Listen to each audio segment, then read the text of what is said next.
नमस्कार दोस्तों, स्वागत है एक बार फिर से मेरे YouTube चैनल पर। आज हम आपको बताने जा रहे हैं भगवान को पाने का सबसे सरल मार्ग, बूढ़ी माँ की कहानी। तो चलिए शुरू करते हैं। एक गांव में एक बूढ़ी माई रहती थी। माई का आगे पीछे कोई नहीं था, इसलिए बूढ़ी माई बेचारी अकेली रहती थी। एक दिन उस गांव में एक साधु आया। बूढ़ी माई ने साधु का बहुत ही प्रेम पूर्वक आदर सत्कार किया। जब साधु जाने लगा तो बूढ़ी माई ने कहा, महात्मा जी, आप तो ईश्वर के परम भक्त हैं। कृपया करके मुझे ऐसा आशीर्वाद दीजिए जिससे मेरा अकेलापन दूर हो जाए। अकेले रहकर मैं ऊब चुकी हूँ। साधु ने मुस्कुराते हुए अपनी झोली से बाल गोपाल की एक मूर्ति निकाली और बुढ़िया को देते हुए कहा, माई ये लो आपका बालक है। इसका अपने बच्चे की तरह प्रेम पूर्वक लालन पालन करती रहना। बुढ़िया माई बड़े लाड प्यार से ठाकुर जी का लालन पालन करने लगी। एक दिन गांव के कुछ शरारती बच्चों ने देखा कि माई मूर्ति को अपने बच्चों की तरह लाड़ पार कर रही है। नटखट बच्चों को माई से हंसी मजाक करने की सूझी। उन्होंने माई से कहा, अरे मैया सुन, आज गांव में जंगल से एक भेड़िया घुस आया है जो छोटे बच्चों को उठाकर ले जाता है और मारकर खा जाता है। तू अपने लाल का ख्याल रखना, कहीं भेड़िया उसे उठाकर न ले जाए।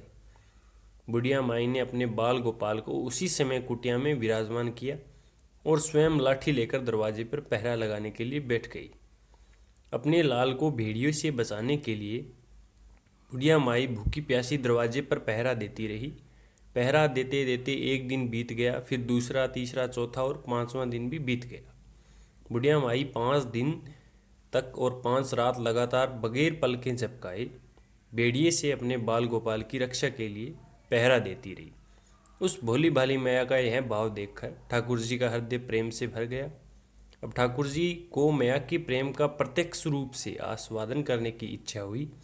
भगवान बहुत ही सुंदर रूप धारण कर वस्त्राभूषण से सुसज्जित होकर माई के पास आए और ठाकुर जी के पाँव की आहट पाकर माई डर गई कि कहीं दुष्ट भेड़िया तो नहीं आ गया है मेरे लाल को उठाने के लिए। माई ने लाठी उठाई और भेड़िए को भगाने के लिए उठ खड़ी हुई। तब श्याम सुंदर ने कहा, मैं मैया हूँ, मैं तेरा वही बालक हूँ जिसकी तुम रक्षा करती हो। माई ने कहा, क्या, चल हट, तेरे जैसे बहुत देखे हैं, तेरे जैसे सैकड़ों अपने लाल पर निछावर कर दूँ। अब ऐसे मत कहियो, चल भाग यहाँ से।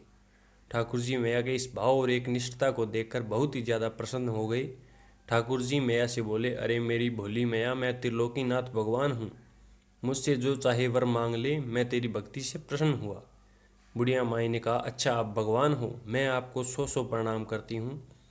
कृपया करके मुझे यह वरदान दीजिए कि मेरे प्यारे लाल को भेड़िया न ले जाए।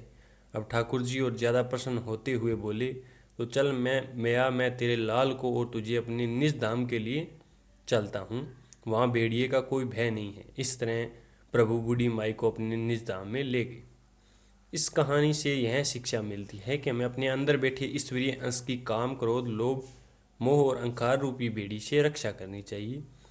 जब हम पूरी तरह से तन्मय होकर अपनी पवित्रता और शांति की रक्षा करते हैं तो एक न एक दिन ईश्वर हमें दर्शन जरूर देते हैं।